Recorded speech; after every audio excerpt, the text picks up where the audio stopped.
वास्तव में पिछड़े राज्य हैं उनकी अनदेखी की गई। उत्तर प्रदेश जैसे सबसे बड़े राज्य की नाम तक लिया गया, कुछ देना तो दूर है। हरियाणा के लिए इस बजट में कुछ भी नहीं, झारखंड के लिए इस बजट में कुछ भी नहीं है, पंजाब के लिए इस बजट में कुछ भी नहीं, राजस्थान के लिए कुछ भी नहीं है, उत्तर प्रदेश के लिए कुछ भी नहीं। महाराष्ट्र उत्तर प्रदेश ने आपको चुनाव हरा दिया लोकसभा में, तो आप बजट में उसको कुछ देंगे नहीं। स्टेट्स को तो आपने कुछ दिया नहीं, बिहार को भी गुमराही किया है। इस देश का हर वर्ग निराश हुआ है, मात्र दो व्यक्तियों को छोड़ के, नीतीश कुमार और चंद्रबाबू नायडू। लोग जो है डिस्क्रिमिनेशन को लेकर बजट में आज प्रोटेस्ट कर रहा है। एक तो जो वास्तव में पिछड़े राज्य हैं उनकी अनदेखी की गई। उत्तर प्रदेश जैसे सबसे बड़े राज्य की नाम तक लिया गया, कुछ देना तो दूर है, केवल प्रधानमंत्री को दे दिया गया झुनझुना और कुछ भी नहीं।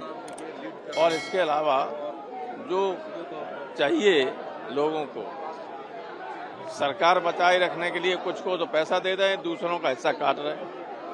बहुत ही नाइंसाफी है। देखिए, ये बजट पूरी तरह से सरकार बचाओ बजट है। जनता के लिए इस बजट में कुछ भी नहीं है। सिर्फ सरकार जिन जिन बैसाखियों पर टिकी हुई है, उन राज्यों के लिए इस बजट में कुछ भी नहीं, झारखंड के लिए इस बजट में कुछ भी नहीं है, पंजाब के लिए इस बजट में कुछ भी नहीं, राजस्थान के लिए कुछ भी नहीं है, उत्तर प्रदेश के लिए कुछ भी नहीं। महाराष्ट्र उत्तर प्रदेश ने आपको चुनाव हरा दिया लोकसभा में, तो आप बजट में उसको कुछ देंगे नहीं। कौन सा बदला ले रहे हैं मोदी जी? आप वित्त मंत्री जी कौन सा बदला ले रहे हैं, देश को बताएं। हम ये कह रहे हैं कि आप सच बोलिए, देश को गुमराह मत करिए। यूथ को जो आपने प्रॉमिस किया है नौकरियों का, जो पहले से लोग वेट कर रहे हैं, क्या उनको भी अकोमोडेट करके किया है या ये अलग से 50,000 है? ये सब बेकार की बात है। How are you going to create these jobs? States को तो आपने कुछ दिया नहीं, बिहार को भी गुमराही किया है। क्या दिया है बिहार को?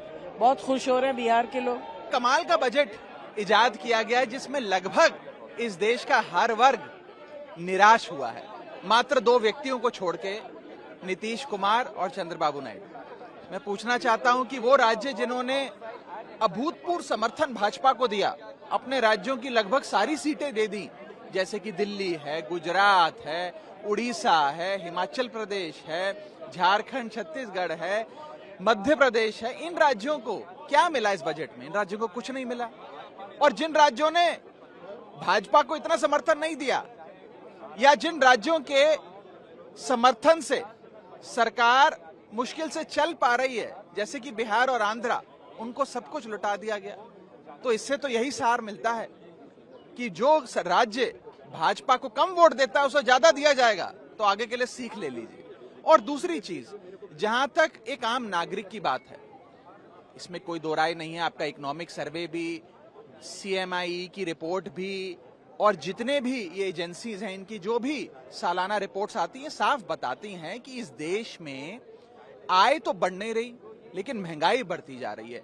अगर आय महंगाई के अनुसार नहीं बढ़ेगी तो इस देश का हर नागरिक एक महीने से गरीब होता जा रहा है। और उसके ऊपर निवेश करने वाली जो एक बहुत बड़ी तादाद थी इस देश में, उसको लाचारी के कगार पे लाकर सरकार ने खड़ा कर दिया, जिसमें सबसे बड़ा, मैं कहूंगा, बॉडी ब्लो इस देश के इन्वेस्टर्स को दिया गया है, वो है इंडेक्सेशन की।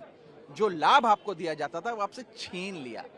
इंडेक्सेशन छीनना इन्वेस्टर्स पे टैक्स लगाना नहीं, इन्वेस्टर्स को पीनलाइज करने जैसा है। आप इंडेक्सेशन रिमूव करके एक महीने में इन्फ्लेशन पे भी टैक्स ले रहे हैं। यानी कि आज तक आप खाने की कोई वस्तु खरीदें, कोई सुविधा खरीदें या इनकम कमाएं, उस पर तो टैक्स देते थे। अब आप महंगाई, जो इन्फ्लेशन बढ़ रही है, उस पर भी टैक्स दे रहे हैं, क्योंकि आपसे इंडेक्सेशन की जो एक लाभ आपको दिया गया था, वो आपसे सरकार ने छीन लिया है। तो कुल मिलाकर इस बजट ने लगभग हर तबके को नाराज किया है। सर, दिल्ली के हिस्से में क्या है? दिल्ली के हिस्से में खास तौर पे, दिल्ली वो राज्य जो शेयर इन सेंट्रल टैक्सेस में लाखों करोड़ों रुपए केंद्र सरकार के खजाने में जमा कराता है, दिल्ली वाले जमा कराते हैं, उनका शेयर इन सेंट्रल टैक्सेस जो उन्हें मिलना चाहिए, उसके लिए कुछ भी नहीं मिला। वो 20 साल से जितनी राशि मिलती थी, करीब 350-400 करोड़ मिलती है, बस उतनी ही मिलती है। एक फूटी कौड़ी का भी इजाफा उसमें नहीं किया गया। और एक प्रकार से पक्षपात तमाम राज्यों में किया गया है।